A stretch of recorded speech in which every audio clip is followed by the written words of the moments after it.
நாள்ல தானம் பண்ணணும்.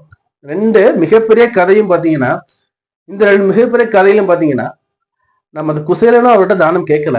அந்த நெல்லிக்கனி தானம் போட்ட பொண்ணும் தானம் கேட்கல. யாசகம் கேட்கல.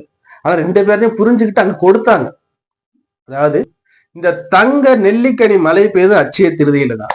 குசேல பகவானுக்கு கண்ணபிரான் வாழ்க்கை கொடுத்தது இந்த அட்சய திருதியில தான். பஞ்சபாண்டவர்களுக்கு அந்த அல்ல குறையாத அந்த பொக்கிஷம், அரும்பெரும் பொக்கிஷம் சொல்லக்கூடிய அந்த அட்சய பாத்திரமுக்கு கொடுத்ததும் இந்த காலகட்டத்தில் தான். நீங்க என்ன பண்ணுங்க, தானம் பண்ணுங்க. புரியுதா? நம்ம நம்ம வெளில போய்ட்டு தானம் பண்ணணும். நம்மளை சுத்தி இருக்கிறவங்களும் தானம் பண்ணணும்.